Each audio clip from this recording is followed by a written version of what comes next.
بسم الله الرحمن الرحيم الحمد لله رب العالمين وصلى الله وسلم وبارك على نبينا محمد وعلى آله وأصحابه أجمعين أشهد أن لا إله إلا الله وأشهد أن محمدا عبده ورسوله أما بعد. Continuing our lessons on atheism and Islam. Last week we did the introduction, and this week inshallah ta'ala we'll continue in discussion of some fundamental principles as well as methodology in addressing atheism and all non-belief in general. And it's very important that we have these principles, as we'll see, for without them, the discussion that a person can have in explaining Islam and its truth and showing that atheism, other non-religion or other religions are disbelief or false, will not be very fruitful. And you find that sometimes the conversation that we're having, because it's not principled, it doesn't go very far, it becomes weak. So we have to spend time, inshallah, today on the methodology of how we approach these kinds of groups or how to guide these people towards the truth. To begin with, we have to review last week what we said. We stopped on discussion about Islamic epistemology. How do we know what we know in Islam? About things, yani what are the sources of knowing? And we said that there are four. Ahl Sunnah wal Jama'ah, we said there's four ways of knowing things. Number one, al-hiss. And hiss means sound, sensory perception. Means the senses Allah gave us, our sight, our hearing, our touch, etc. The five senses. This is one of them, sensory perception. And the word in Arabic, al-hiss. And it obviously, in today's time, is what we call empirical knowledge, because it's based on the five senses, and Shaykh Islam Ibn Taymiyyah has an additional point to that. The second one, we said sound intellect, al-aql sahih, and that means that a person's aql, the intellect Allah gave them, if sound, not corrupted, it will guide them towards al-Islam and the truth of Allah's existence and His religion of al-Islam. And number three, al-khabar sadiq, authentic reports, and this means authentic revelation, divine revelation, Quran wa Sunnah. This is the third one, for we know a lot about the world through that, and some things can only be known through it, just as the umur al-ghaybiyya, the affairs of the unseen, can only be known through authentic reports. Hence we're going to see that a lot of the problems with the atheists versus theists, the atheists, because they restrict their epistemology, how they know what they know, to one or two forms, they can't have a lot of belief. The fourth one is the fitrah, the natural disposition that Allah has given us. And Shaykh Islam Ibn Taymiyyah rahimahullah, he refers to the fitrah at times, because the fitrah is the natural disposition, but also there are things with it like intuition and having these kinds of like feelings, these internal affirmations about things being right or wrong. Shaykh Islam refers to it al-hiss al-batin, as we'll see, internal sensory perception. So in summary, four: sound sensory perception, sound intellect, authentic reports, the fitrah. And through these four, we can know if something, what it is, or its existence, or its truth. Like that's how we would know it. And we're going to see why this is important. And we took the quote from Shaykh Islam Ibn Taymiyyah Kitab, in his book, دار تعارض العقل والنقل, and also Ibn Qayyim al-Mukhtasar الصواعق المرسلة. They both write, and this is actually the words of Ibn Taymiyyah. He says طرق العلم ثلاثة. Ibn Taymiyyah says that the pathways to knowing things are three. طرق العلم ثلاثة: الحس والعقل, sensory perception, والعقل, intellect, والمركب منهما, and that which is made or is established from both of them, كالخبر, okay, which is like reports. So الطرق العلم ثلاثة, the ways to know things are three: الحس, his sensory perception, والعقل, the intellect, والمركب منهما, that which is based on both of them. Alright, so report, كالخبر. Khabar means divine report, which is based on what? Revelation is based on hiss wal aql. Pay attention, he's going to see this later. This is the problem with the atheist. He's on weak grounds when it comes to dealing with Islam, But that which is in the Quran and Sunnah is a report, but it's based on what? Al-aql wal-hiss. For example, Nabi sallallahu alayhi wasallam, he split the moon. Sahaba, they saw it. We have the hadith al-khabar, and they have the sight, wal-hiss. So how can someone say the hadith Bukhari is da'if when somebody saw his own two eyes? You with me? That's the problem. The atheist is going to say, oh, we never witnessed that, but someone did. Are you going to say he didn't see it? You see the problem? It's like history. Someone was there in the First World War. You can't say he wasn't there. Pay attention, brothers. This is very important when it comes to miracles. Some of us, we're not understanding the quwwah. We talked about in proof of prophethood. You can't deny something which is established in the same source you established it as. So the atheist, he thinks khabar or some asatir al-awwaleen. No, that's hadith sahih. Someone saw, someone went with that. So Rasul sallallahu alaihi wasallam, when he did, and he said, for the Sahaba, this is not khabar, this is hiss. They saw it. And for us, khabar, they have ilm, we have ilm. But what did they have? A different level of yaqeen, as we'll see. We have ilm al-yaqeen, theoretical certainty, and they have ayn al-yaqeen, right? The certainty of sight. Today, because we're at the end of time, what's our biggest challenge? Levels of yaqeen, there are three, right? And we'll see this later. These conversations, they come full circle. So why are we saying these in the beginning? If we don't know how we know what we know, then the conversation is going nowhere. Because he's going to say, what's your proof? And you're going to say, what's your proof? And you're going to talk over one another. Because he has different set of evidence, you have a different set of evidence. Which leads to the next topic, which is, since we know there are four ways of knowing things, then that which we know exists is going to come to us through one of these four. If there's three ways or four, right? If you divide fitrah separate, because sometimes you can say fitrah is part of the hiss al-batin, but just make it separate. Four ways of knowing things. Then how do we know something exists or doesn't exist? From one of those four ways. The difference between the atheist and the Muslim is that the way we know things is more than the way they know things. So this is the first benefit we take, that because we have a wider, more holistic way of knowing things, and they have a limited way of knowing things, we believe in things they can't prove.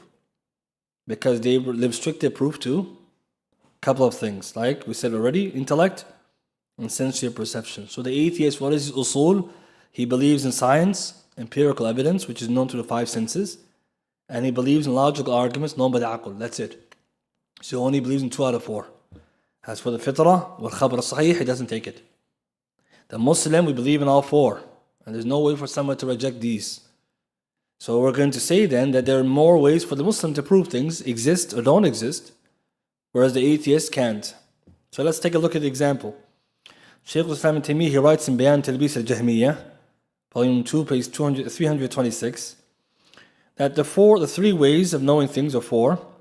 The first one we said was hiss, sensory perception. So either the five senses, or what you know inside of yourself, like the fitrah. So what is hiss? That which can be known through the five senses, or is known through your fitrah, your intuition, what's inside of you. The atheist believes that he can prove Allah doesn't exist through hiss, through science. Whereas we're going to argue we can prove Allah's existence through the hiss, through scientific or sensory perception, empirical evidence. Either we're going to prove it, right, because we can't see Allah, right? Pay attention. That which is known through direct senses. So we can't see Allah with our sight, but can we see the effects of Allah's actions? Yes. So but we're going to say that how do we know Allah exists through sensory perception? Al-hiss al-batin, aka fitrah. So we're going to use the fitrah to prove Allah's existence, and he's going to use science to say Allah doesn't exist. Both of us on the same level of reasoning. And we're going to quickly see that the atheist claims, because we're going to see that most of the arguments there's nothing, they haven't seen nothing. So we believe in science, they believe in science, we all believe in science in terms of it being a way of knowing. But the atheists, what they do, they use the science, the creation of Allah, to go against Allah. By claiming that since we can't see Allah through our hiss, our five senses, He doesn't exist. And we said, Ibn Jawzi, he mentioned this is a fallacy. Because if you can't see the fa'il, but there's a fi'il, there's an action. The creation is the makhluq, and every makhluq creation has a khaliq. So what's the problem? They said, I can't see the khaliq, so what? The makhluq doesn't exist? No, he affirms his own existence. So what is he going to do? He's going to have to give it a different khaliq.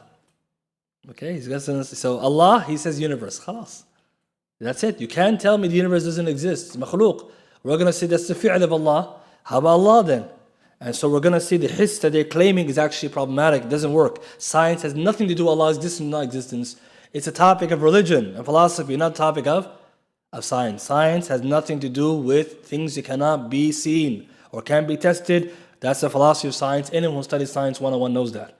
But here are people who are new atheists who've abused science outside of its realm. And that's where we're going to see how this is very dangerous. And let's go to the intellect now. What's the aql for? The aql, it's used, Ibn Taymiyyah says the aql is used to know things that you can't see with your senses, but can be compared to things that you can see with your senses. So you do qiyas. For example, something you can't see physically, but we can see something similar to it. So what do you do? Qiyas. Okay, if this thing resembles this thing, that thing exists, maybe that one does too. Qiyas. And that's a logical argument. Atheists, they use the aql or logical, rational arguments to try to prove Allah doesn't exist. Whereas Muslims, we also use rational arguments to prove Allah does exist. So that's very important to know. Islam, we prove Allah's existence through all these means. Aql is one of them. We have no problem with it. But it has to be aql al-salim al-sahih, the correct intellect, not the corrupted one. So if you can't see something, seeing is not always believing. For the atheist believes in many things he's never seen. So likewise, Muslims, we've never seen Allah, and we're going to answer that question, but we know it exists through the fitrah, and also through the rational mind. Now the important thing here is for the Muslim, because there's nothing like Allah, وَلَمْ يَكُنْ لَهُ كُفُوًا أَحَدٌ, we're not going to do qiyas with Allah that way. This qiyas is types. So in Aqidah, Ahlul Sunnah wal Jama'ah, we use a special type of qiyas in Aqidah, the correct qiyas, although there's other qiyas, but this is the one that's the most established and correct. It's called qiyas al-awla. It's a very important word in qiyas al-awla.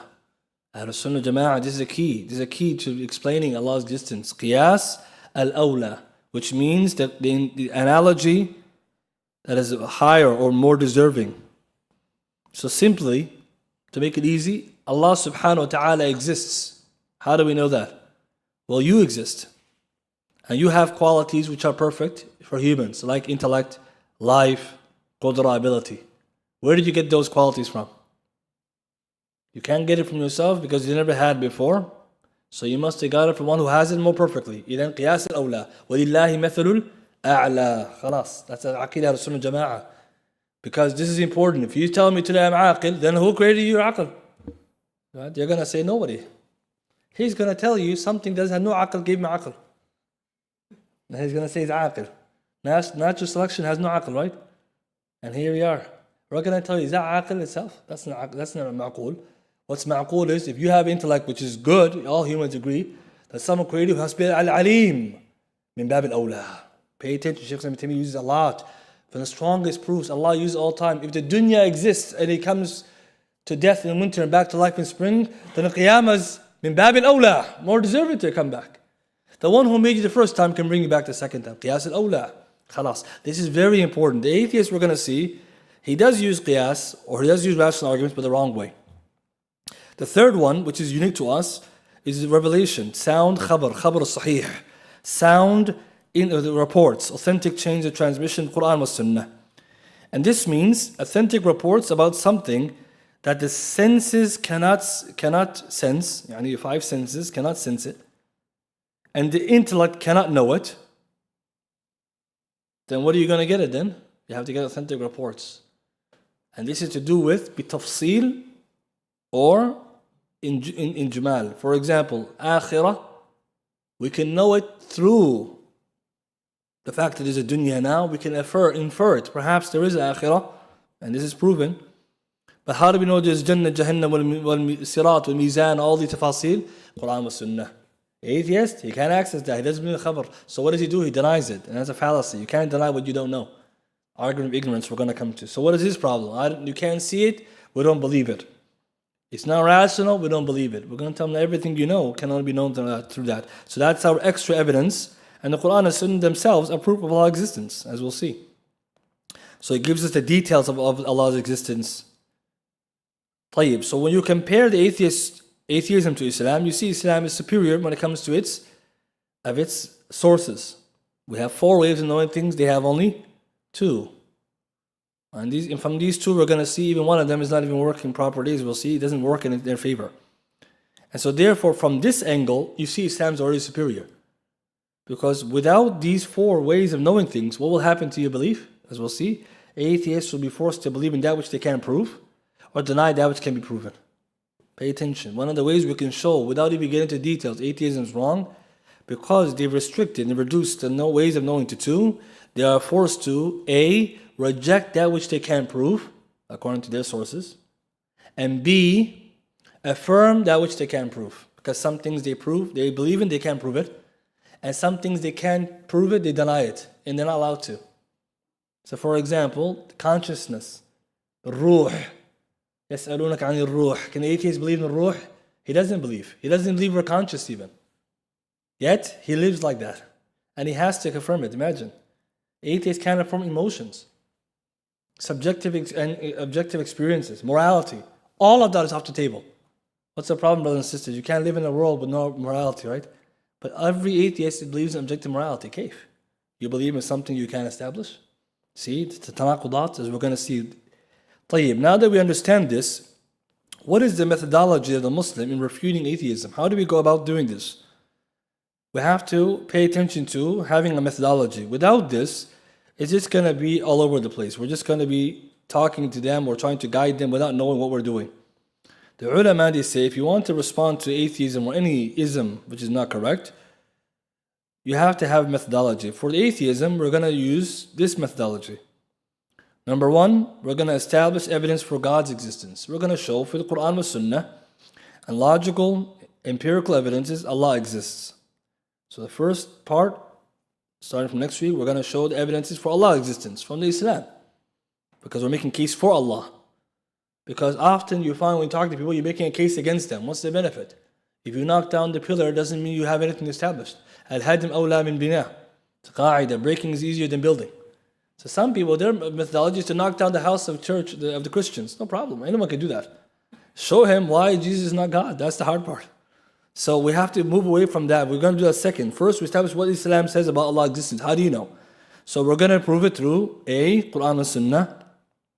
This is our reports, divine revelation. And B, logical arguments / empirical evidences. So we're going to bring those as well. The second step after that, we're going to refute the atheists' doubts, because they have doubts. So we're going to move towards their doubts now. So the second part will be exposing their doubts and refuting them. And how do we do that? We're going to look at A, their contradictions, because atheists have a lot of contradictions, a lot. B, we're going to look at the outcomes of their false beliefs. Because if you look carefully, if someone says, I'm going to become an atheist, he has to know what they're signing up for. Well, it's a life of misery, right? Because it doesn't have anything, doesn't believe anything. So you must look at the nata'ij, the outcomes, the lawazim of that belief, the outcomes. And C, we're going to also expose many fallacies that they fall into. Fallacy means a mistaken thinking. So atheists, even though they claim to be logical, they fall into many fallacies, which is shocking. I'm talking some basics, and they claim to be people of science. Science has nothing to do with this conversation. Because Muslims were the inventors of the scientific method. You can't talk to us about science. We're talking here aql wa deen, with aqidah. And the atheists you'll see, especially new atheists, 0. And the lowest level when it comes to this. They don't know nothing about logic, most of them. I'm talking about the scientists, because they're groups. Some of them are scientists, some are philosophers. But many of the famous ones, Richard Dawkins and the Jama'ah, they're jahil, ignorant of all religions, jahil of basic theology. They don't know anything. Questions that we talked about last week, who created God? That's their arguments. And you're looking around like, what kind of argument is that? Even some of their own friends said it made us embarrassed. And how could anyone ask that basic question? Who created God? God's outside of creation. He's the creator. It's like saying, who baked the baker? Right? This is the book. This is the bestseller. Imagine, he knows what he's doing, right? But this is the kind of stuff. So as Muslims, we have to think about how we'll show some of those fallacies. Thirdly, we have to use a proper Islamic methodology of refutation. It means Islam, there are qawa'id, principles, في الرد على المخالفين. When you want to respond to someone's mistakes, you can't just go and use whatever you got. Some people, especially in the world living today with YouTube, people are trying to prove Allah's existence or Islam is truth in an unacademic way. We don't want to fall into that, right? Playing under the rules of mudslinging, right? You have to use authentic sources, authentic methodology. And we're going to look at that in a second. So this is essentially what we're going to do in this series. We're going to first start off with bringing proofs for Allah's existence. Then we're going to move towards refuting the most common and powerful doubts of the atheists. Again, there's still doubts, they're not strong. And we're going to look at their contradictions, their fallacies, the outcomes of their beliefs. And we're also going to show how Islam is the truth. Now, what are some of the methodologies we should be using when we're debating or discussing with people the truth? These are principles. Let's just take a look at a few of them before moving on. In Islam, when you're refuting someone or trying to explain to them, you have to have principles in which you're operating from. Otherwise, you yourself are not doing insaf. You're not being just. So, for example, you go online, you find people, they're trying to, out of their love for Allah, they want to approve Islam and they just, attacking someone's character. Ad hominem attack. That's un-Islamic. You call someone a fool and bad words. That's not knowledge.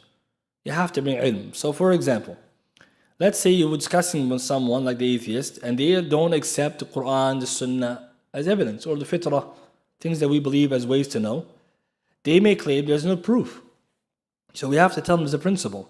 عدم العلم بالدليل ليس علم بالعدم, which just means absence of evidence is not evidence of absence.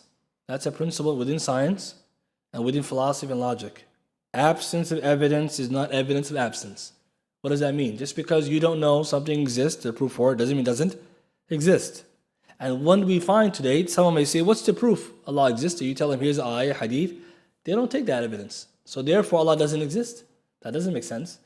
Because if He doesn't exist according to you, because you don't have that evidence or you don't know it, that's an argument of ignorance. You don't know. Ask فَاسْأَلُوا أَهْلَ الذِّكْرِ إِن كُنتُمْ لَا تَعْلَمُونَ. Ask someone who does know. But within science, you find they use it all the time. If you ask the evolutionary Darwinists, why do you believe in Darwinism? They're going to tell you some of the reason. And you ask them, where in the fossil record is there any example of trans species or trans forming a species or a species within transition? Doesn't exist. So why do you believe in it? Because science will prove it later. But there's no evidence now. You have to deny it. But they're going to tell you absent evidence, not evidence of absence. So within evolution, they use these principles. When it comes to Allah, they also try to abuse the principles. So we're going to show that's a logical argument. Just because I don't know the proof doesn't mean I can't tell you it doesn't exist. All I could say is I'm ignorant. You show me. So this is an example of a principle we have to understand. Otherwise, what will happen? Someone says, Yajuj Majuj, do they exist? I haven't seen it. You haven't seen it. We have a khabar though, a hadith. So what we're going to say, well, here's authentic source. Allah who created them says they exist. They're going to say we never saw them, so therefore they don't exist. That's not good enough. Because if that's the case, then Allah who created them, who sent this report, said they existed. So just because you don't know doesn't mean they exist. Just like today, science can disprove something, and tomorrow reprove it. So that's an example of logical evidence you have to be able to work with when you're talking to people. Another example. When you want to tell someone something's wrong, or something's a wrong belief, you may look at the substance of their argument and the outcome of the argument. النظر في اللازم القول. It's called looking at the outcomes, the necessary conclusions of an opinion. So if someone would say, how do you know atheism is wrong? I could address them different ways, but one way, just look at the outcome. نظر في اللازم القول. لازم القول means, based on what you believe, this is what you naturally have to conclude. Atheists only believe in that which can be proven scientifically. You can't prove the existence of souls, or the consciousness, or morality, or emotions, or subjective experiences. Keep going. So, you don't believe in any of those? Imagine someone told you that, I don't believe in any of that. And that's a real atheist, they don't. But today, we have this people today who says, I don't believe in it, but I do believe in it. And most atheists believe in morality. How come you believe in it? You can't prove it. Another example, atheists, even though they can't prove it, they do believe there's a purpose in life. How can there be a purpose if there's no creator? There's no purpose. According to their belief, there is no purpose of life. So just listen to that for a second. Is that a worldview? If that's the case, why are you talking to me right now about atheism? You don't believe in purposes. What are you trying to do here? Trying to prove to me I'm wrong. See, they don't live like that, but this is what they believe. Another problem with their beliefs, anything that they're supposed to deny everything they can't see, but they also accept things they can't prove as well.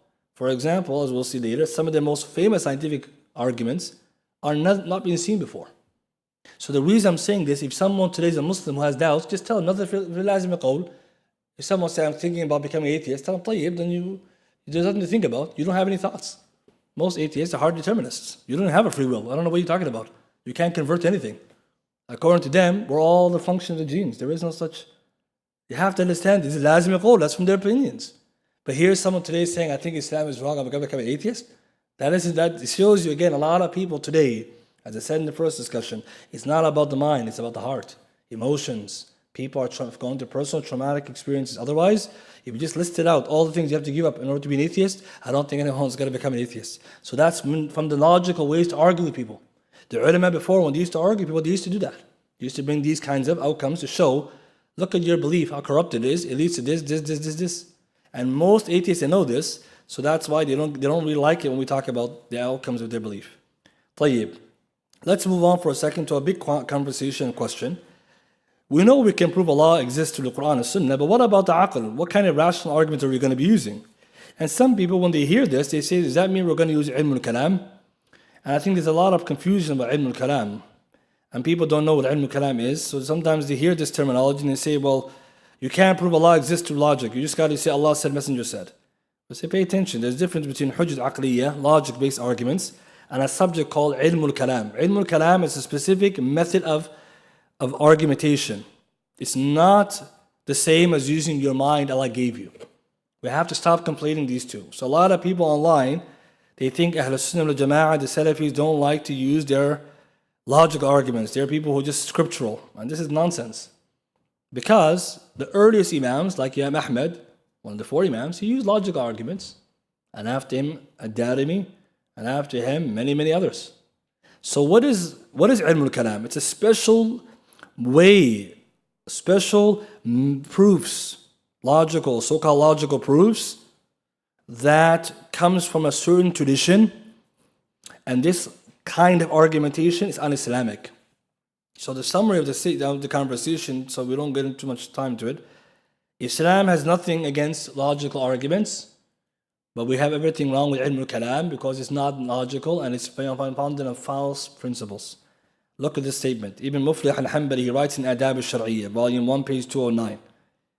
He's talking about the Hanbali view now. وَعِلْمُ الْكَلَامِ الْمَذْمُومِ هو أصول الدين إذا تكلم فيه بالمعقول محض. Ilm al-Kalam, which is blameworthy in the science of Aqidah, is when we're talking about purely rational arguments, which have nothing to do with Quran and Sunnah, أو مخالف لمنقول الصريح الصحيح, or opposed to Quran and Sunnah. So any line of evidence that goes against Quran and Sunnah, or is purely rational, speculative, with no evidence, that's called Ilm al-Kalam. So we have to be careful here. Some people today think if I use my logical arguments or my fitrah, I'm becoming a philosopher. No, that's not how it works. And look what he says now. فإن تكلم فيه بالنقل فقط أو بالنقل وعقل موافق له فهو أصول الدين. If you speak about the deen, Aqidah, through the Quran and Sunnah, or with rational, sound intellect which goes with the Quran and Sunnah, فهو أصول الدين, that's the proper foundation of the deen, وطريقة أهل السنة, in the way of أهل السنة. وكذا قال الشيخ تقي الدين, so Ibn Taymiyyah held as a view. Because the Salaf had no problem using rational arguments. They only had a problem with rational arguments that go against the Quran and Sunnah, or rational arguments that don't even consult the Quran and Sunnah. And so therefore we have to be careful when some people come and say, no, we're not going to use intellect, just open the Quran. No, Quran is sufficient to prove Allah exists. But you can also use other forms of rational arguments as long as they agree with the Quran and Sunnah. What is haram is to use rational arguments that oppose the Quran and Sunnah, or don't consult the Quran and Sunnah. Everybody's with me? That's Ilm al-Kalam. Not you come here and use a logical argument, you become a philosopher. Come on, this is jahl. That means people don't understand what Ilm al-Kalam is. And it's unfortunate because some people out there claiming that we can't even use the Quran and Sunnah, we have to use the intellect. What does that even mean?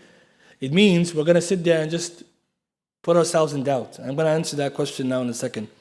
So now that we understand rational arguments are with Quran and Sunnah, Islam says we know Allah exists through Quran and Sunnah, through rational intellect, through fitrah, through our hiss. That's how we're going to know hiss and batin.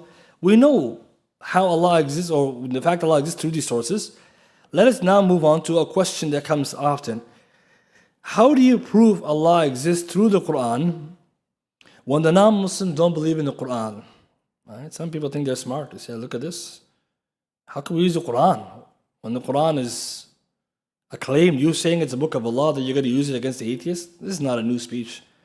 This is the person who says it maybe didn't read the Quran properly. I don't know.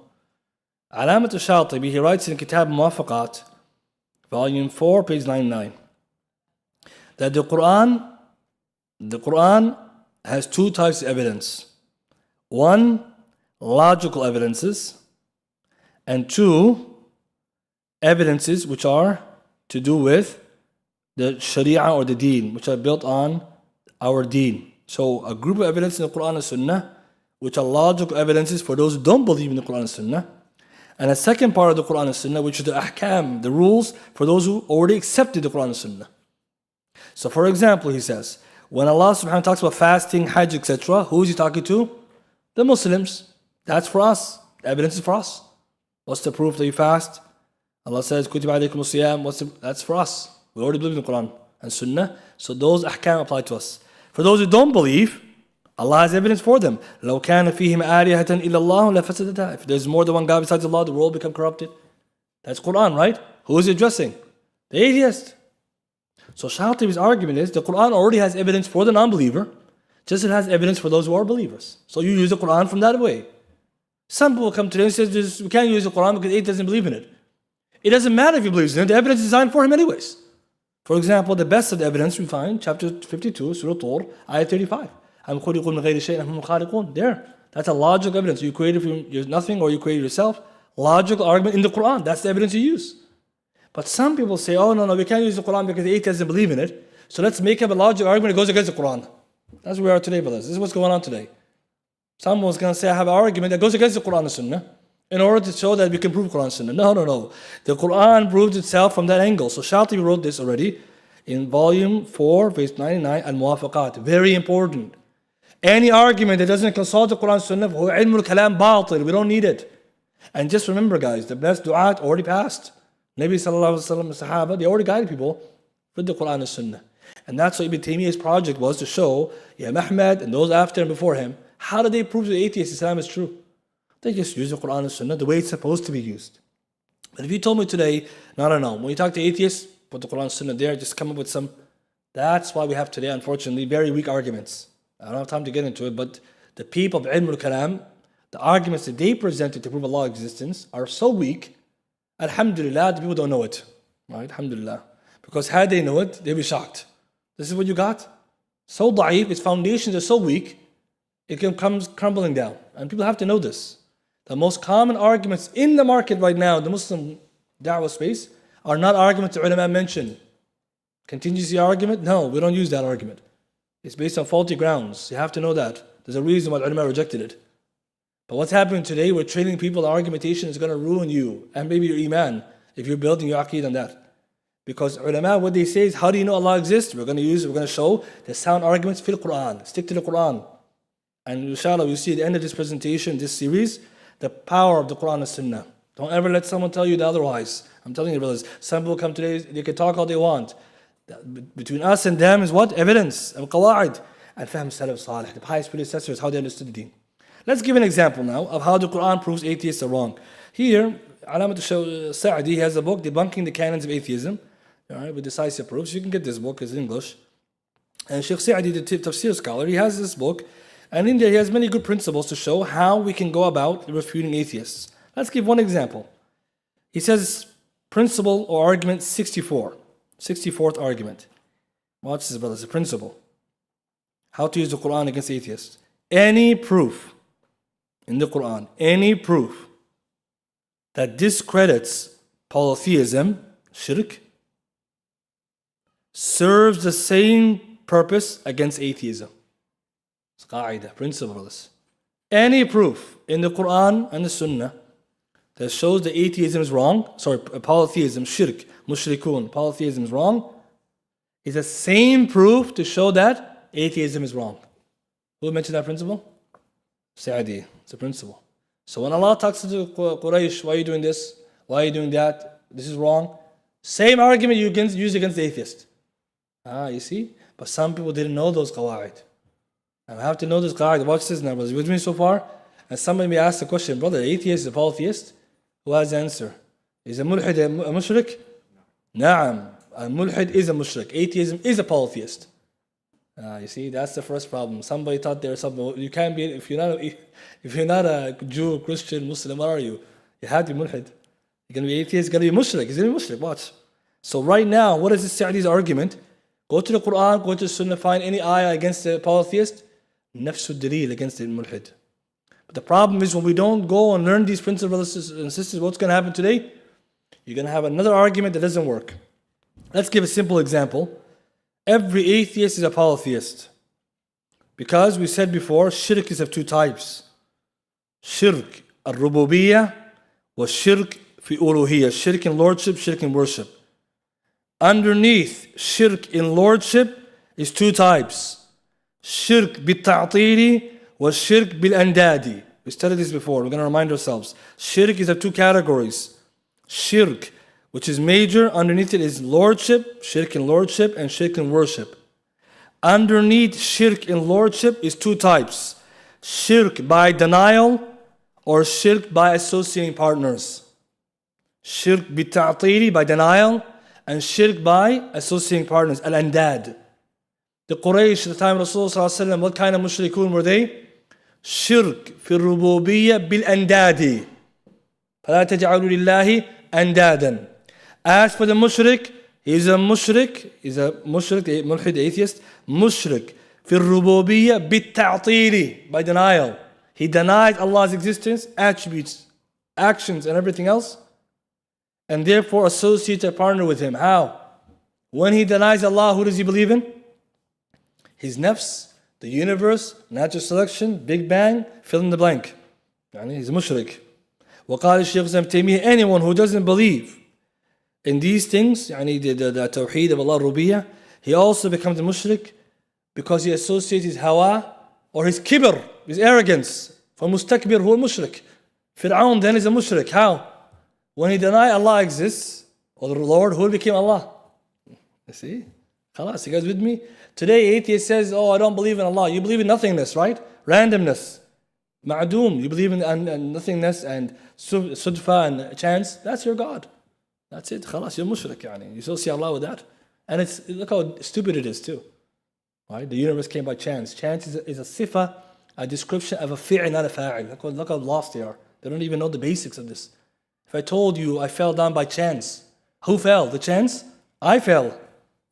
I fell down by chance. I'm the fa'il, that's the fi'l, ووصف الفعل هو الصدفة. They're going to come and say, chance fell down, chance built this, math made the universe. We're going to get there with this. Wallah, this is what they believe. And you may be laughing, but don't laugh. I'll show you a print. The smartest of them, not the miskeen guys. Those in Cambridge and Oxford, not the guys who are on the street or Reddit. Those miskeen who don't even know what's going on. Talking about guys who are publishing in Cambridge and Oxford are talking about math made us and gravity. Allah, you have to think deeply, brothers and sisters. Someone who's a mushrik, he's a mulhid, he's a mushrik. So now that you know he's a mushrik, what do? Open the Quran, get the ayat, get the mushrikeen and throw it against him. Khalas. He can't answer you. He can't answer. Why are you doing shirk? In yourself. You're not even Allah. You know you didn't create yourself, so why you worship yourself? See? So here we can see from this angle how the Quran is a powerful tool. It's a revelation, right? But the problem today, brothers and sisters, if we don't know how to use it, whose fault is it? Us. Today you find the ummah, the problem is not the sources, it's the people who are using it. We're not as knowledgeable as those who are supposed to be using it. Just like we know, the atheist, he doesn't understand this, but we have to explain to him that Allah created the creation, and He is the creator, and He sent the revelation. There is no contradiction between Allah's words, al-wahi, and Allah's creation, the universe, the makhluk. أَلَا لَهُ الْخَلْقِ وَالْأَمْرِ belongs to Allah as the khalq, creation, wal-amr, wal-wahi. So Allah has the wahi wal-ra'i, wal-aql wal-naql. With me? So atheist is going to pit Allah's wahi against his makhluk.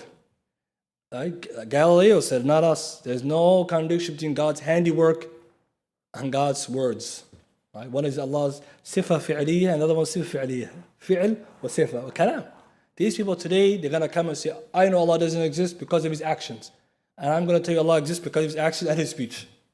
Come on, right? Where we're going with this, right? These are basics. But this is very important foundation that you see, if you think this way, you're going to have a strong way to discuss with them because you're not arguing just with them in a way that's rude.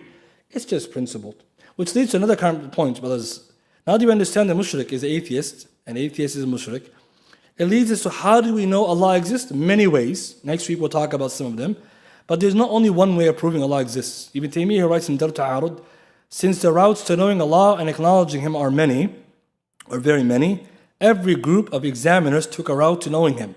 And they thought that their path was the only legitimate path. This is pure error, and it's considered speaking without knowledge. It means Allah can be known many ways. Right? So a layperson, a farmer, a scientist, carpenter, an IT person, everyone will find out Allah different ways. All of the arguments fall into either revelation or intellect, but at the end of the day, different ways. So therefore, we're not going to say it's only one way. There are many ways. And that's the beauty of the correct methodology. How do we go about establishing Allah exists? We said this some classes ago, but we're going to repeat. Shaykh Ibn Uthaymeen says the following methodology, 4 steps.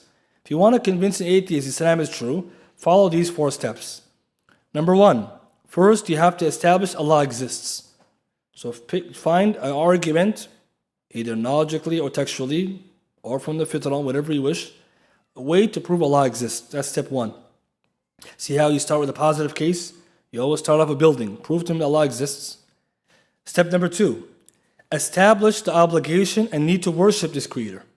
If we get past step 1, Allah exists. Step 2 is, now that we know He exists, we have to worship Him, the obligation. That's step 2. We have to worship this Creator. And what's step 2 important for? If you get to step 1, that person's a theist. Is he a mu'min yet? Muwahid? No, he's a deist. He believes God exists, but not yet. I don't believe in any revelation yet. So I got to tell you about him worshiping Him. When we get to step 2, step 3, prove to him that the only way to get to know Allah is through the revelation from the messengers. Right? That's the only way we get to know Allah. You can't know Allah through your mind about the details of what He wants. So the 3rd step, how does Allah communicate to us? Through His messengers. Of course, somebody may ask that question, why not Allah send to us directly? Those are conversations for another time, but there's a wisdom behind it. And step number 4, move towards the fact that if you accept that Allah talks or speaks to the creation through messengers, that's how we know what Allah wants. Who's the final last messenger? Muhammad sallallahu alaihi wasallam. After that step, the person is a Muslim. 4 steps. That's it. Shaykh Atheism writes this in his Risala on Da'wah ila Allah. Khalas, page 18 to 19. Beautiful. 4 steps, simple. Prove Allah exists. Prove the need to worship the Creator. Prove that Allah communicates to His creation through messengers. Prove the last prophethood, Prophet Muhammad sallallahu alaihi wasallam. 4 steps, that's it. Sounds simple. Of course, it will take more effort because you have to do the work. But at least you have somewhere. Just like right now, you have a colleague at work. Just go the steps. Take your time, do it. But if you don't do an order, what will happen? It's not going anywhere. For example, sometimes we're talking about the Sharia, fiqat al-Sharia. You know, why you guys marry 4 wives? What does that have to do with the person? It doesn't believe anything. Right? It's a good conversation, but sometimes you answer the question and get back to the conversation. Because if you tell him 4 or 5, it doesn't matter. Because he doesn't believe in Allah. But he might agree with you 4 if you explain it. But the problem is sometimes we get derailed with those conversations. People, they know this, right? Okay, now that we know this, let's talk about something quickly. We said earlier that the idea of evidence, one of the biggest problems or conversations between the atheists and the believers, the Muslims and those who believe in Allah, is what is evidence and what is not evidence. So we said that the problem with atheists is that they believe evidences only come from either science or the mind, logic. So either his or aql, that's it. They only believe in empirical evidences because they believe in science, scientism, and also they only believe in logical or supposedly logical rational arguments. So they cannot establish proof for anything else. If you use fitrah, he won't take it. If you use wahi, he won't take it. If you bring aql, he might even dispute it, and science even science. But the problem with this is that when they ask you, what's your proof Allah exists? And you say, Allah said, and here's the fitrah, they're not listening to you because for them evidence means just 2 things. So this is called the issue of evidentialism. What is evidence and what is not? So we have to explain something here. When someone asks you for the proof for Allah's existence, don't get caught up in this discussion without first explaining to them what you use as evidence. When he says or she asks you what's for evidence, they're talking about science or logic. They're always assuming, number 1, that empiricism or science is the only way to know Allah. 2, that they themselves rely upon empirical evidence to prove their beliefs. And 3, that their arguments against God rest on empiricism. None of those are true. So this is why it's a presumption. When they say, what's your proof? You're assuming that he has a proof. He doesn't use science himself to prove his beliefs. He doesn't limit himself to science when it comes to his beliefs. And science can't talk about Allah exists to begin with. So just remember, science, can you ever, when you guys did science class, in your conclusion, can you talk about God's existence? Science is a material study of the world, right? It already excludes immaterial things. Things we cannot see. So why would we use something, a tool that can't even get to the conclusion to begin with? That's already a fallacy. That's a cop-out. Science can't prove Allah exists. Why you ask me to bring science then? Let us move to where we can prove him. But you see what he's trying to do? Oh, you don't have scientific evidence? Khalas, you don't believe then. I can't believe you. And the problem with this is that we have to turn around and say, first of all, the response to this is many. First, we must assume, we have to ask the question, do you believe only in that which is proven by science? And the answer is no. To give you an example, brothers, atheists don't even follow their own principles. 2 of the biggest arguments they try to use against Allah's existence, is what come to, are evidential arguments, aka Big Bang cosmology and Darwinian evolution. Neither which has been witnessed by anybody. You guys with me? Those are 2 biggest scientific proofs. Who saw the Big Bang? Nobody. Macroevolution. Don't get caught up with this. Not micro. Macro means we all came from one, cell or one, common ancestor, and humans from apes. None of that's scientific. No one saw it. It doesn't even qualify science, as we'll see. It's not even science. Show me one example of that. No one did it. It's a miracle. That's what they call it. These 2 are the proofs against God's existence. Did you see it? You didn't see it. So it's not scientific. Yet you want me to bring you science. You see, brothers, we have to understand something. Sometimes what happens, we get scared a little bit. Natural selection, Big Bang, quarks, black holes, atoms, no one ever saw it. So like I said before, we believe malaika, natural selection. We believe in Allah, he believes in Big Bang. You believe in Jannah, he believes in atoms. Black hole, خلاص. He has blind faith then. He believes in ilm al-ghayb. Ghayb anna, right? And we believe in ilm al-ghayb wa ilm al-shahada. Pay attention. Don't get... Some of us, the problem is we don't know what they believe. I know why, because big fancy titles, big fancy words. Just get to the bottom of it. Google it yourself. Darwin evolution, no evidence. It's not scientific. Big Bang, it happened one time. It's not even scientific. You can't recreate it. Falsifiable. It's not falsifiable. How could you recreate it? So I'm going to say now, since they don't follow their own rules, you don't have to play by their rules.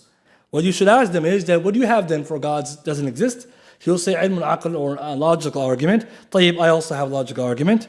I also have argument from fitrah and divine revelation. So I'm going to show you that I'm right and you're wrong. Because I have 3 ways, you only have 1. Because what you're resting on in science, you don't really have it. And I'm going to show you that later when we get into it. Therefore, there's a principle we have to memorize and understand. It's so useful, but it's important. Atheists always ask, why can't we see Allah? What the jawab, the answer? Is it impossible for us to see Allah, guys? It's not. We will see Allah Yawm al-Qiyamah. But why can't we see him in dunya? Because it's Darul Ibtila, the land, the abode of testing. Atheists always assuming, why can't we see Allah? Allah didn't create the dunya as Jannah. This is a place to be tested. He wants to see if we're going to believe in him without seeing him. That's a test. Otherwise, in Jannah, and in Qiyam al-Qiyamah, Darul Jaza, reward, we get to see Allah. So just pay attention to that. But why are they asking that? Because they're assuming that we have to see to believe. Seeing is believing. And we already showed that's not true. So in Islam, if I know something exists through proof, it's as if I saw it. You guys with me? If I can prove to you something aqlan, logically, or fitriyan, fitrah, or wahi, Quran, Sunnah, it's as if I saw it. I don't need to see it to believe it. If you ask scientists, why do you believe in atoms? We saw the impact of splitting the atom. Jazakallah khair. Right? That's enough for us. That's a proof. Burhan, aqli, for the existence of something you can't see with your eye. We have a qa'idah fiqhiyya across the board. الثابت بالبرهان كالثابت بالعيان. Okay, you have to memorize this qa'idah, very important qa'idah. الثابت بالبرهان, that which is established by evidence, كالثابت بالعيان, is like something established with a sight. الثابت بالبرهان كالثابت بالعيان, that which is established to evidence, logical or otherwise, is like that which is established to sight. When you go to court, what's the strongest evidence you can bring? Testimony, not camera, guys. Pay attention. Camera is not good enough. Video footage, not good enough. Strongest proof in the court in our law is evidential, is testimonial evidence. Somebody said I was there. Thabit bil برهاني, his shahada, كذاب العيان. The judge said as if we saw it. Allah, you have to understand the system, the court. If you bring a tape, it's not good enough. Could be tampered. This guy said he was there. Witnesses. We're going to say, طيب, we have witnesses for a lot of the stuff. Sahaba were there. Nabi saw Jannah, he saw Jahannam. In the Salah, in the Isra Mi'raj, what are you going to tell us? Oh, I didn't see it. Who cares? You didn't see it. Right? You didn't see a lot of stuff. You didn't see your own creation. You believe it. And you don't know your mom's your mom. You still believe her. She's your mom. You didn't do DNA test. You didn't do any of your tests. Darwinism, most of the scientific evidence is taqleed. You just follow one another. No one double-checked Darwin what he said. They did now, but they found it's not true. Right? But you guys with me. Thabit bil-burhani. So Sharia says, if you can prove it with aql, or fitrah, or wahi, as if you saw it. Khalas, we have a stronger footing. But for you, because you only want to see, you have to deny the rest of the things you don't believe in. Big Bang included, natural selection, morality, right, along with consciousness. You keep going. This qaida, guys, shows you, not equal footing, Muslims are superior.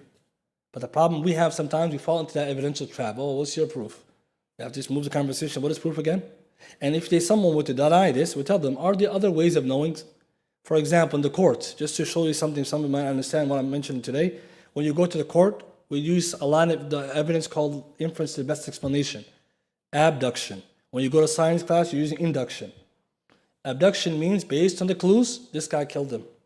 Right? It's called, this is what forensics are called, right? This is what we use. That line of best inference. Math, we have it too, right? Draw the line there. Okay. When you go to science class, you can use inductive arguments, arguments, because they're based on deductive induction. But when it comes to forensics and court, we're using line of best inference. I have a question. The Quran and Sunnah, the proof of Allah's existence, is it abductive, inductive, deductive? It's all of them. So if I were to tell you one argument, I can bring you another argument, another argument. But put all the arguments together, what do you think is more likely? Allah exists or doesn't? That's called what? Best inference to best explanation.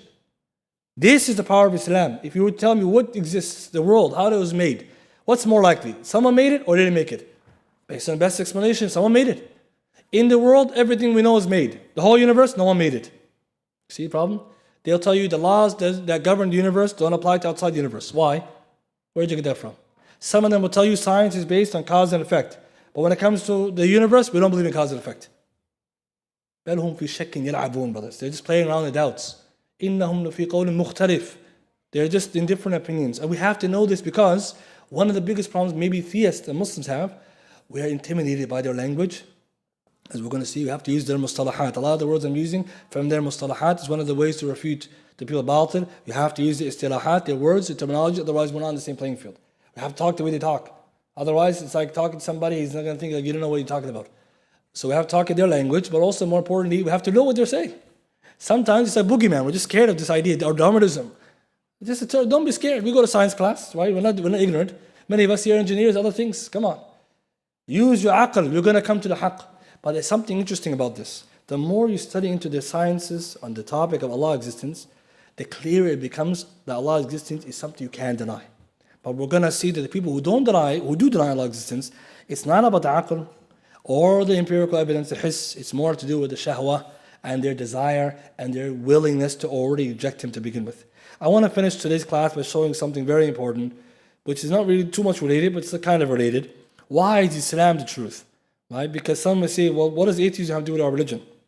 Or this conversation, right? What's this whole, why in our class we're talking about this? I said last week, new atheists are new atheists because they have special attention for Islam. New atheists was different than old atheism. One of the reasons, because they actually have a problem with Islam, they talk a lot about Islam, badly. And the reason why is because Islam is a problem for them. All religions, but especially Islam, because Christianity, Judaism doesn't have the strength of Islam. But I want to finish today's lesson by talking about why is Islam correct? If someone were to walk into a masjid today, or on the street, or at work, and ask you, why Islam, not Judaism? Why Islam, not atheism? What's our jawab? Here, I'm going to show you. The first way we can prove Islam is correct, very easily, is by showing the special qualities of our religion. Khasa'is al-Islamiyya. Islam is special, brothers and sisters, special. And we have to be able to answer it like this, very quickly. And the reason I'm telling you is because, when someone pulls you on the spot and asks you, why are you Muslim? And you're searching for an answer, it doesn't look very convincing, right? And sometimes many of us are guilty of that. You're trying to find everything, and I don't got much. And this is wrong, because you're not Ami either. Right? Even Ami should know. So we're going to say, wait, I'm going to show you why Islam is special by special qualities. And a second step, we'll just compare our qualities of Islam to theirs. Let's begin by looking at five or six qualities Islam has, no other religion, no other way of life has. Number one, Islam is based on divine foundation. It's Rabbaniyah. Its foundation is divine. Quran, Sunnah, Allah. Our religion is based on Allah's words, Allah's revelation. All other isms either are not divine or they're corrupted. So first criteria, Islam is special. Why? Divine foundation, Rabbaniyah. Sifat Rabbaniyah means Quran. Whose speech is that? Allah. Wahi, who's that from? Allah. Atheism, it's man-made. So by default, it'll be corrupted. Because human being doesn't know anything, he's ignorant, and he doesn't know what's better, and he's weak. As for the Judaism, Christianity, their source is divine, but what happened? It got corrupted. Okay, you guys with me? So they have some haqq too, but when it comes to the aqeedah and sifat, that's the man-made. When you put the man in, they're corrupted. So they believe in Trinity. This won't come and say Allah is like a human. Khalas, that's from Allah. Us, pure from Allah. This is the strongest one. Number two, Islam is perfect. Al-Kamal. All other religions are not perfect. Islam is perfect. Chapter 5, verse 3, Surah Ma'idah, Ayah 3. اليوم أكملت لكم دينكم. Today Allah says we've perfected your deen. Because Allah is perfect, our deen is perfect. Because atheists take from man-made science, they're imperfect, so their outcome is imperfect. As for the Judaism, Christianity, they had perfection originally, the original source, but they got contaminated by imperfection. You guys following right now? It's very important. So anytime someone says Islam is perfect, don't worry. You don't know, I don't know, doesn't matter. Islam is true. Watch. But then you have to learn more about it to find out the details of that proof. Thirdly, clarity, al-wuduh. Islam is clear-cut. عامي العالم. Anyone can understand Islam. Easy to understand. وَلَقَدْ يَسَّرْنَا الْقُرْآنَ لِلذِّكْرِ إِنَّ هَذَا الدِّينَ يُسْرٌ مَا جَعَلَ فِي الدِّينِ حَرَجٌ. Everything easy. Go to atheism, nobody understands it. If I start to open discussions, all of us will leave the class here, this room right now. I'm trying to make it easy. But if we actually open their discussions, we're all going to get up and say, Allah hawla quwwata billah. I don't know what this guy is talking. Just kalam, yani, all kinds of speech. How about Christianity? Trinity, nobody understands it. Alam wal-ami. Right? That's batil. That's ayn batil. You ask Trinity, anybody. Shaykh Taymiyyah says if you gather 10 Christians in a room, you get 11 opinions. Al-jawab is sahih, right? That's what you're going to get. Allah is true. You just gather them, someone's going to make up 2 opinions. Judaism is difficult to understand. And the proof of it is that even the basics of their deen, like the Messiah they believe in, not a single daleel, wadih, sarih, fi kitabihim. You'd be shocked, right? You'd be thinking, like, you believe this so hard, where's the daleel? He doesn't have one. He has to do long deduction. And you know what's even more interesting, brothers and sisters? They don't even have clear text in Jannah and Jahannam. A'udhu billah. Okay, let's talk about the third one. Very important. Comprehensive. Shumul. Islam is comprehensive. Everything in your life is there. And what does that mean? 3 areas. Islamic knowledge, all of Islam is divided into 3 categories. Al-Aqidah, belief system. Sharia, legislation. Akhlaq, manners. That's a perfection. What do you need in life? Aqidah, what do you believe in? Sharia, what do you do? Akhlaq has to do with your high quality manners. Atheism, best they have is corrupted aqidah. No akhlaq wala sharia. Judaism focuses on sharia, not aqidah wal akhlaq. Focus so much on the ahkam, the halal and haram. You go to Christianity, it's mostly on akhlaq. I turn the other cheek, my aqidah is da'if, and sharia doesn't exist. You guys with me? Wallahi billahi tallahi brothers. Look careful, look at this I'm saying right now. Think deeply about it. Anybody who knows this will understand Islam is right. Your aqidah, your sharia, your akhlaq. What do you do between you and Allah? What do you do with your neighbor? What other religions, they can't give you. The best they got is Allah exists and exists. And what do you live? I just make it up.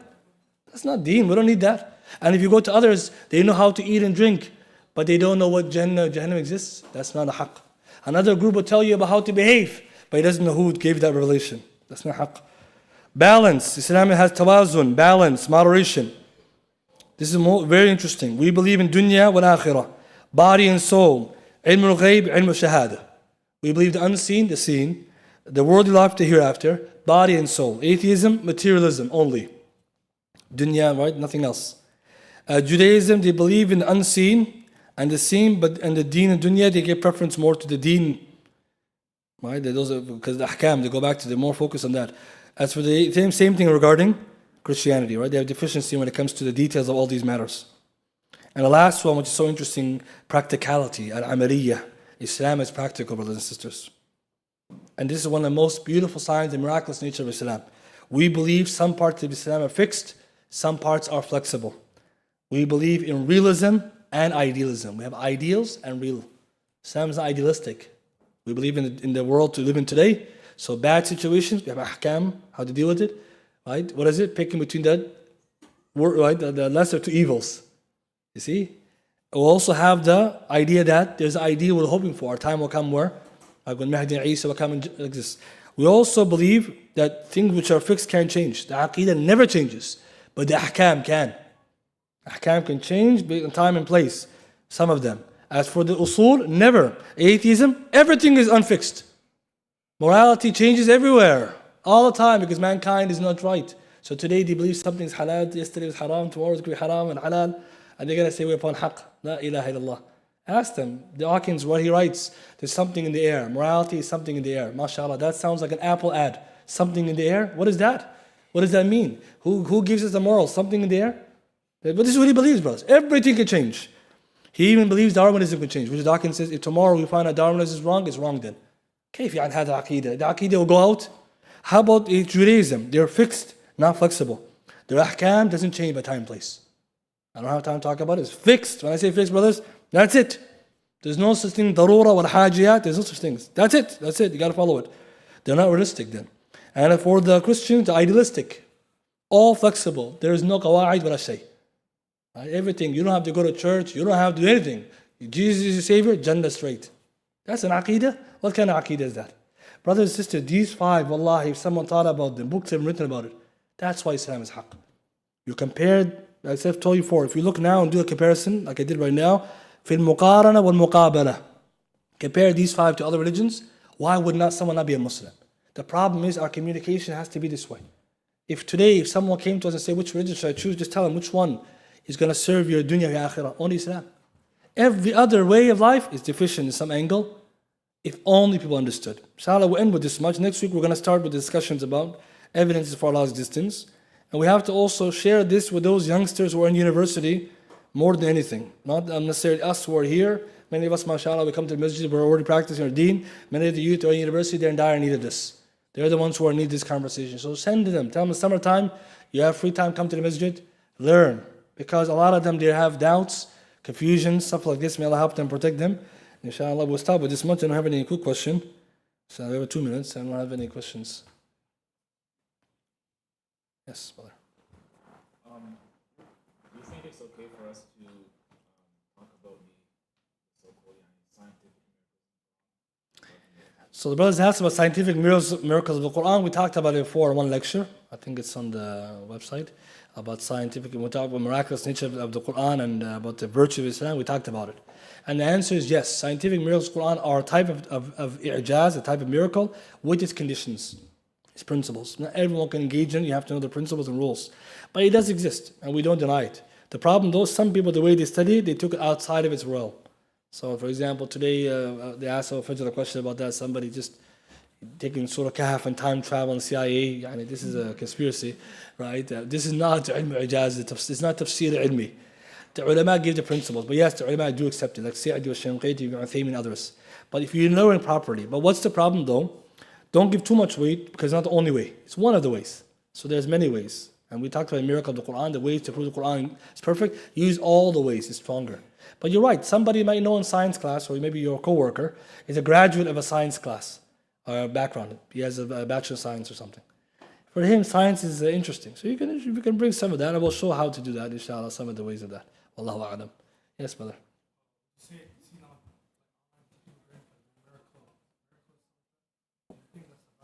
So that, like I said, people today who are doing, a lot of them are not knowledgeable. So ulama have already done the hard work. Right? All the work has already been done, how to prove miracles, etc. We don't have to reinvent the wheel. Just pull from it and explain it. And we're going to talk about that. Some of the ways to prove Allah exists is through the arguments of miracles. And one of the easiest one is the answering of the dua. So Abdul Suwaidi has a nice way to put it. Shaykh Uthaymin and al-Sa'di use it. The proof of Allah's existence by the answering dua. That's the proof of Allah exists. Who answers the dua and how. But today what's happening, people are going online and getting creative, and they're breaking all the rules. And the first rules, you have to be a mufassir alim or ahl ilm to do the ijaz, discuss it. So Ami guy can't, it's out disqualified because he doesn't know what he's doing. And last question, but yes. I want to hear your opinion in regards to, there's a lot of people nowadays that they go ahead and they discuss with the atheists and make da'wah. But you feel like they're not qualified to the point that they might cause more damage. Like when you're hearing them, you're like, it would have been better if you stayed quiet. So this type of situation, is there certain people that are supposed to be involved? Yes, that's a good question. But I'm asking today online, a lot of people are talking about atheism and debating them, and they're not qualified. They do more damage than benefit. And Shaykh Islam Taymiyyah, he talked about this, that and we're going to cite it maybe later, the quote, anytime you argue with these people and you don't give them a decisive argument that breaks their argument and literally breaks their whole foundation of what they say, you bring more harm than benefit. And it's sad to say this because today we're associating da'wah with this type of da'wah, argumentation only in. Whereas most of the people arguing, they're not necessarily always willing to listen, and it's not for everybody. So we need people who are qualified, who know the deen, who have knowledge of Islam, and who are trained in these kind of things. Otherwise, there's no benefit. So we encourage da'wah. If they want to do da'wah, do da'wah. No one can stop you, as long as you're talking truth. But do in the area which you're qualified. I think today what the atheist is most dangerous, as we'll see, if you talk to them in public and you record it, how many shubuhat have come, doubts to people because someone recorded a weak reply to a strong doubt. So one of the rules, you don't present doubts except you answer them right there. Otherwise, if you look some of the ulama before us, they were also responding to the doubts, and by the time they got to the doubts, they got tired, or they became forgetful, and they left a lot of problems. So imagine today someone's online and he gets caught off guard, says something really bad or wrong, and everyone thinks Islam is wrong because he lost the debate. Since when is that? How you know haqq and batil? Who wins the debate? Always the people who are louder, right? Doesn't have nothing to do with haqq. Right, so inshallah I encourage people to study instead of this. Wallahu a'lam, subhanak bihamdika, ashhadu an la ilaha illa anta, astaghfiruka wa atubu ilayk.